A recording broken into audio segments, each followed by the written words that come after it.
Good morning, everyone. This is Mr. Donahue coming to you from the English office, where it's a rainy day. Today, we are going to discuss sonnets, and in particular, English sonnets. Sonnets are a type of poem. Sonnets are a type of fixed poem with 14 lines. They have a set number of syllables and a fixed rhyme scheme. If you're given a poem on a test and you count 14 lines, and the question asks you what type of form this is, what type of poem this is, the answer in 14 lines will be sonnet.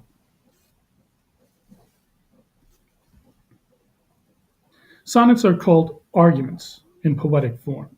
These are not arguments in the normal sense of the word that you understand. It's not like the Knicks are better than the Nets, or the Yankees are better than the Mets, or Beyonce's first album is so much better than Beyonce's new album. No, rather, they are exploration of ideas. So a poet will discuss and establish an idea and in 14 lines explore everything he or she can about that particular idea. So you're going to read a Shakespearean sonnet, sonnet number 130. And for that, I am going to ask for help from William Shakespeare himself.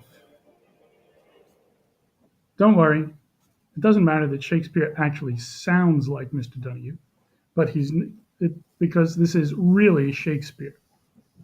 Okay, I establish my idea in this first quatrain. Every four lines of my sonnets are called quatrains. Uh, what I'm trying to tell you, the listener, is what what my lover is not.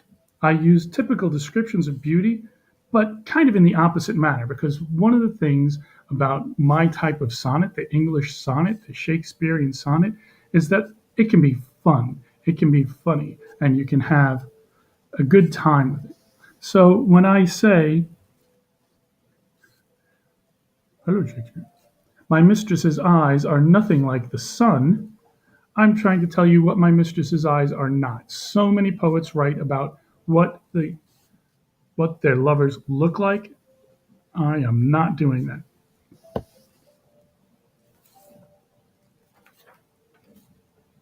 In the second stanza, I further my comparisons with even more funny and lighthearted descriptions.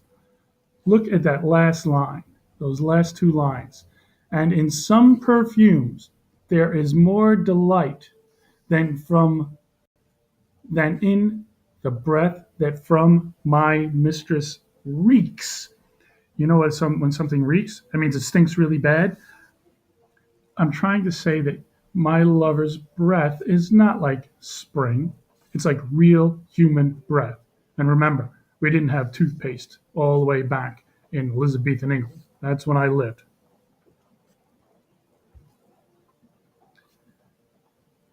The next quatrain, the last quatrain, is where I kind of try to shift that argument because I have to wrap it up. Because if I said that my mistress's eyes are nothing like the sun and that her breath stinks really badly, she's not going to be my lover or my wife or my girlfriend for very long. So I have to kind of shift. So in this quatrain is where I begin to focus more on what my lover is like rather than what she is not. I grant I have never seen a goddess. My mistress, when she walks, her feet touch the ground. I'm saying that my woman is not fake. My wife is not fake. My girlfriend is not fake. She's not some goddess that floats above the earth. She walks here on the earth where I can hold her hand, I can look at her, and she is real. And finally, the couplet is where I answer the question. Is my lover, is my wife, is my girlfriend, is she like all of those other expressions, all of those other descriptions? No. I hold her as rare as anything that's beyond compare. Her being real is more important to me, the speaker of the poem, than any other flowery descriptions. Thank you for your attention. This is William Shakespeare, time traveling back, and here's Mr. Donahue back. So, as William Shakespeare said, a sonnet has four parts, three quatrains followed by a couplet that answers the question.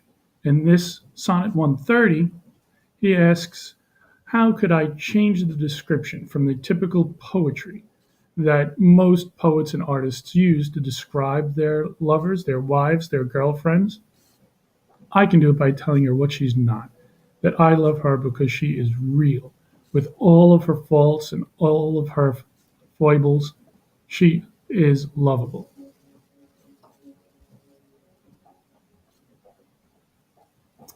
This last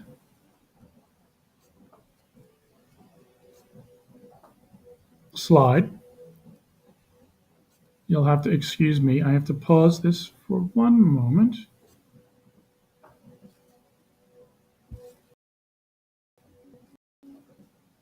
And disappear.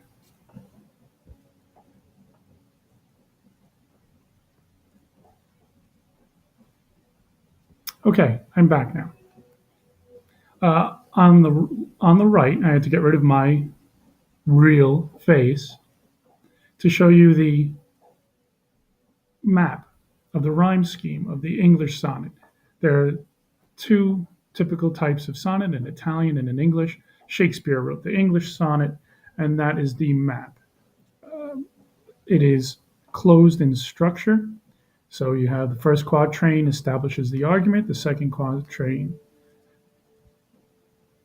continues the argument, third quatrain shifts the argument, the couplet that answers the question.